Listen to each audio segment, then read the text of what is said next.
अस्सलाम वालेकुम और welcome back to on shorts. अगस्त 1945 में एक जापानी बहरी जंगी जहाज जिसका नाम था मित्सुबिशी A6M0 अचानक गुम हो गया। A6M0 टोक्यो के जनूब में नॉर्थ चाइना सी में से गुजर रहा था।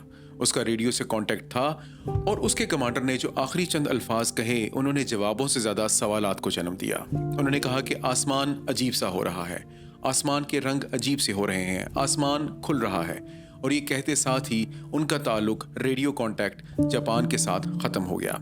ये जहाज़ इसके बाद दोबारा कभी भी नहीं मिला।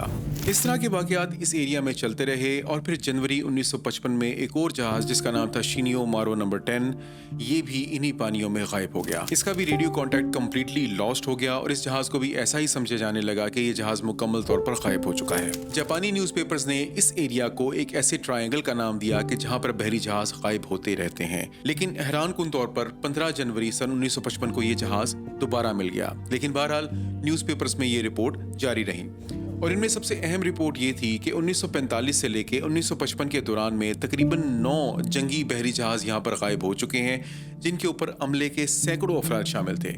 इन तमाम के तमाम बहरी जहाज़ों का ना तो मलबा मिला, ना ही इनके एक्सीडेंट की कोई रिपोर्ट सामने आई और ना ही पानी के ऊपर तैरता हुआ तेल किसी को नजर आया। जापानी अखबारात जिस इस्तिलाह को इस तमाम के तमाम एरिया को डिफाइन करने के लिए इस्तेमाल कर रहे थे उसको कहा जाता है मानो उमी। और मानो उमी का जापानीज जुबान में मतलब ये होता है कि एक ऐसा एरिया जहाँ पर इस किस्म की हरकतें होती हैं जो कि हम लोग सिर्फ और सिर्फ सोच सकते हैं और इमेजिन कर सकते हैं, जहाँ चीज़ें गायब हो जाती हैं और जिनका कोई भी ट्रेस नहीं मिलता।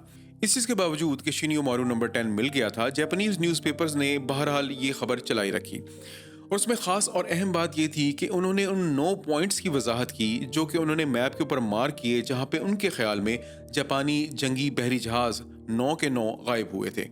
लेकिन एक और अहम बात ये भी थी कि इन बहरी जहाज़ों के साथ साथ कुछ फिशिंग बोट्स भी ऐसी थीं जो कि गायब हुई थी। और इन सब के ऊपर सोने पर सुहागा ये था कि योकोहामा कोस्ट गार्ड ने इस एरिया को पर्टिकुलरली इस तरह से डिफाइन किया हुआ था कि ये वो समंदर का एरिया है जहाँ पे आपने अवॉइड करना है। उन्होंने सबको ये कहा हुआ था कि इस एरिया को आपने ऑफिशियली अवॉइड करना है। इसी साल यानी कि 1955 में न्यूयॉर्क टाइम्स ने खबर चलाई जिसमें इस पूरे के पूरे एरिया को डेविल सी कहा गया। इसमें उन तमाम जहाज़ों की निशानदही एक मरतबा फिर की गई अपनी इंग्लिश ऑडियंस के लिए जो कि इस एरिया के अंदर गायब हो चुके थे अपने तमाम के तमाम अमले के अफराद के साथ। और मेरा ख्याल है कि ये पहली बार वो डॉक्यूमेंटेड इस्तिलाह थी जो कि इस्तेमाल की गई जिसको कि डेविल्स सी कहा जाने लगा या बाद में जिसको डेविल्स ट्रायंगल करार दिया गया।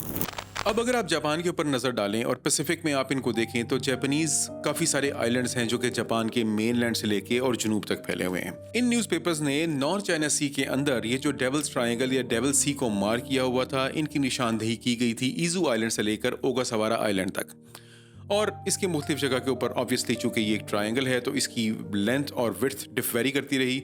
I think it was from 100 to 300 nautical miles. लेकिन इसमें एक और अहम बात ये भी है कि जिन 9 जहाज़ों का जिक्र किया गया जो कि इस डेविल सी या डेविल्स ट्रायंगल में गायब हुए हैं, उनमें से 2 जहाज़ ऐसे थे जो कि इस डेविल सी या डेविल्स ट्रायंगल के अंदर गायब नहीं हुए थे।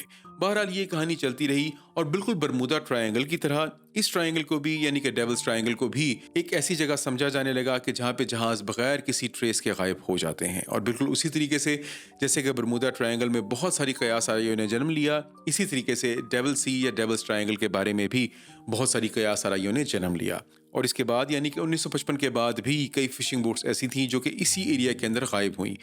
और स्पेशली ये जो योकोहामा कोस्ट गार्ड ने जो ये कहा हुआ था ना कि जी ये पूरा का पूरा एरिया जो है ये पर्टिकुलरली डेंजर एरिया है, इसने कुछ ज़्यादा मेरे ख्याल में इसके ऊपर सोने पे सुहागे का काम किया हुआ था और कुछ ज़्यादा जल्दी पे तेल का काम किया हुआ था। बहरहाल ये डेविल सी या डेविल्स ट्रायंगल उतनी शोहरत हासिल नहीं कर सका जितनी कि बरमूदा ट्रायंगल को मिली, क्योंकि मेरे ख्याल में बरमूदा ट्रायंगल पॉपुलर कल्चर का एक हिस्सा बन गया था। लेकिन डेविल सी या डेविल ट्रायंगल भी जल्द ही पॉपुलर कल्चर का हिस्सा बनने जा रहा था। 1974 में एक अमेरिकन पैरानॉर्मल राइटर थे जिनका नाम था चार्ल्स पर्लेट्स। उन्होंने एक किताब लिखी जिसका नाम था the Bermuda triangle. Of course इसमें बरमूदा ट्रायंगल का तो जिक्र था ही, लेकिन साथ ही इसमें डेविल सी या डेविल्स ट्रायंगल का भी जिक्र था। इनमें ऑफ कोर्स उन 9 के 9 जहाज़ों का जिक्र तो था ही जो कि यहाँ पर गुम हुए थे, लेकिन साथ ही चार्ल्स पर्लेट्स ने एक ज़बरदस्त बात और बताई।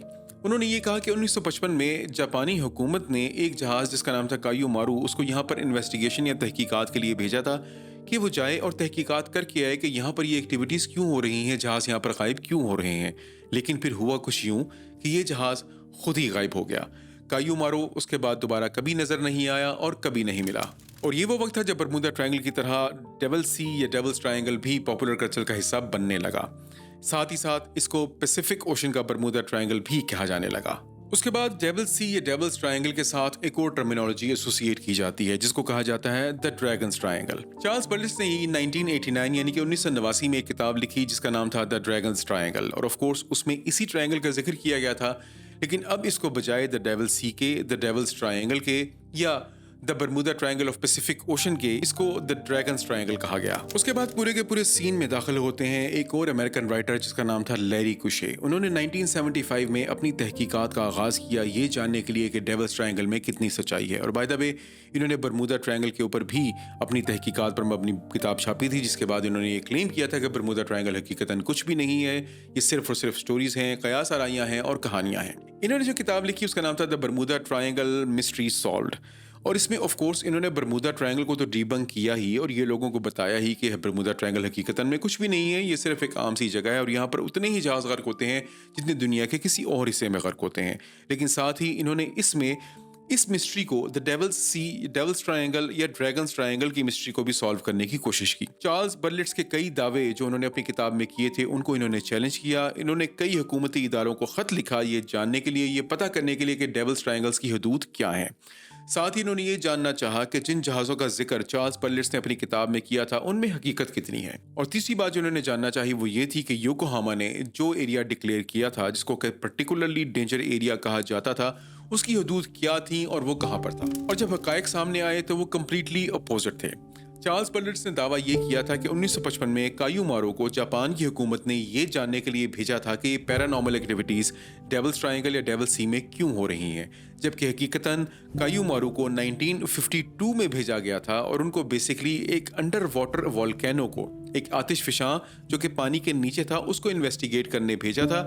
लेकिन उनकी बदकिस्मती ये रही कि जब वो वहाँ पर पहुँचे तो आतिश फिशां फट पड़ा और इस आतिश फिशां के फटने से ऑफ कोर्स ये जहाज़ लॉस्ट हो गया, तो इसको 1955 में नहीं भेजा गया था।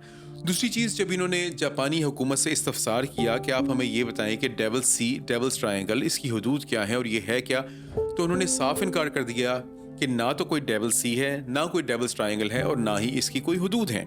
इसके बाद ऑफ कोर्स इनका तीसरा सवाल ये था कि फिर आपने जिस एरिया को पर्टिकुलरली डेंजर एरिया करार दिया हुआ है और जहाज़ों को मना किया हुआ वहाँ जाने से, उसकी क्या हदूद है। तो उनकी जब हदूद उनके सामने आई तो वो कम्प्लीटली डिफरेंट थी। ये सिर्फ और सिर्फ 10 मील का एक एरिया था जो कि एक जापान के छोटे से जजीरे के पास था, और इसको पर्टिकुलरली डेंजर एरिया इसलिए कहा जाता था कि यहाँ पे पानी के नीचे यानी कि ज़ेरे आब चट्टानें बहुत ज़्यादा थी और नोकीली थी और जहाज़ इनसे टकराते थे और डूब जाया करते थे। अब साल आता है 1995 और फिर उन्होंने अपनी तहकीकात का दूसरा हिस्सा शाया किया, यानी कि वो 9 जंगी बहरी जहाज़ जिनका जिक्र हम वीडियो के शुरू से करते हुए आ रहे हैं उनकी हकीकत क्या थी। तो जापान की हुकूमत ने जो ऑफिशियल जवाब दिया वो ऑफिशियल जवाब ये था कि हमारे कोई भी 9 बहरी जहाज़ जो कि जंगी नौयत के थे वो यहाँ पर सिंक नहीं हुए। ये अक्सर फिशिंग वेसल्स थी, अक्सर क्या बल्कि सारी की सारी फिशिंग वेसल्स थी, और इनमें बहुत सारी फिशिंग वेसल्स ऐसी थीं जिनके ऊपर रेडियो भी मौजूद नहीं था। और साथ ही उन्होंने ये भी बताया कि जो बर्लिट्स ने क्लेम किया था कि समंदर बिल्कुल पुरसुकून था और किसी भी किस्म की कोई तुग़यानी नहीं थी, उस बात में किसी भी किस्म की दुरुस्तगी नहीं है। समंदर अक्सर इन मौके पर जब ये फिशिंग बोट्स गायब हुई तो ख़राब ही था।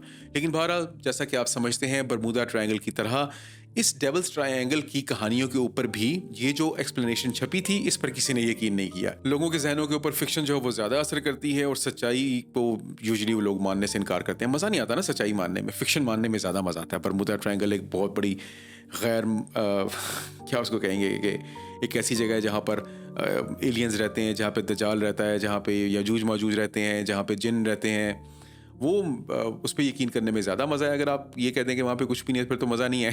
सेम कहानी डेविल्स ट्रायंगल के साथ भी है, क्योंकि ये कहानी, ये पूरी की पूरी दास्तान यहाँ पर रुकी नहीं, डिस्पाइट इन तमाम के तमाम तहकीकात के जो कि ये बरमूदा ट्रायंगल के बारे में भी शाया कर चुके थे और फिर उन्होंने डेविल सी और डेविल्स ट्रायंगल के बारे में भी शाया की।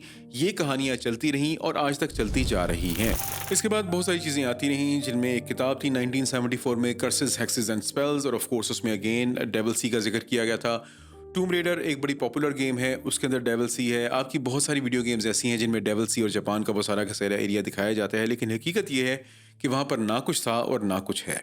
ایک ایکسپلینیشن جو کہ دی جاتی ہے ان تمام کے تمام جہازوں کے غائب ہونے میں، فشنگ ویسلس کے غائب ہونے میں، ان میں آف کورس ویدر کے علاوہ ایک اور چیز یہ بھی کہی جاتی ہے کہ یہاں پہ کیونکہ زمین میں نیچے میتھین کی گیسز نکلتی رہتی ہیں، تو میتھین کی گیس جب نیچے سے نکل رہی ہوتی ہے تو وہ آئس کی شکل میں ہوتی ہے. وہ جب 18 ڈگری سینٹی گریڈ کے آس پاس پہنچتی ہے تو اس کے پاس یہ پوری پوٹینشیل ہوتا ہے کہ وہ ایک دم پھٹے گی اور جل پڑے گی، اور اس کے اندر پھر یہ کیپیسٹی بھی ہوتی ہے کہ یہ آپ کے جہاز کی واٹر ٹائٹ انٹیگریٹی کو خراب کر دے اور جہاز کو ڈبو دے. تو بہرحال this is one of the many reasons. لیکن اگر آپ پورے کے پورے دنیا کے سمندروں کا جائزہ لیں تو مجھے اکثر یہ سوال پیش ہوتا ہے کہ پھر برمودا ٹرائنگل میں جہاز کیوں ڈوبے، یا ڈیول سی میں جہاز کیوں ڈوبے، یا فارموسا ٹرائنگل میں جہاز کیوں ڈوبتے ہیں. تو صرف یہیں پہ نہیں ڈوبتے، پوری دنیا میں ہی ڈوبتے ہیں. یہ بالکل ایسے ہی ہے جیسے روڈ کے اوپر ایکسیڈنٹ ہوتا ہے. جب روڈ کے اوپر گاڑیاں چلیں گی تو ایکسیڈنٹ تو ہوگا، چاہے آپ جتنے مرضی ایڈوانس کنٹری میں چلے جائیں، ایکسیڈنٹس تو ہوتے ہی ہیں. غلطی کوئی بھی ہو سکتی ہے، کسی کی بھی ہو سکتی ہے.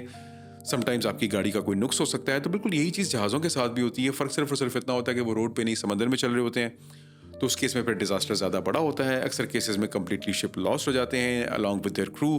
سم ٹائمز پورے جل کے تباہ ہو جاتے ہیں. تو یس the risk is more, but کہانی وہی کی وہی ہے. اور نہ ہی تو برمودا ٹرائنگل اور نہ ہی ڈیول سی اور ڈیولس ٹرائنگل میں کوئی ایسی چیز ہوتی ہے جو کہ دنیا کے کسی اور سمندر میں نہیں ہوتی. دیر از نتھنگ اسپیشل. یہاں پر ویسے ہی جہاز ڈوبتے ہیں جیسے دنیا کے باقی سمندروں میں ڈوبتے ہیں. There is nothing out of the ordinary in all of these things.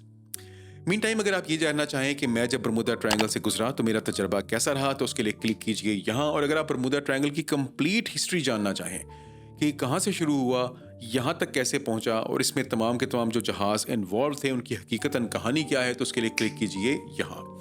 اگلی ویڈیو تک اپنا ڈھیر سارا خیال رکھیے گا، دعاؤں میں یاد رکھیے گا. With tons of love to my Orange Shorts family and to be Orange Shorts family, this is me زاہد نثار. آپ لوگ دیکھ رہے ہیں Orange Shorts، اور اگلی ویڈیو تک اللہ حافظ.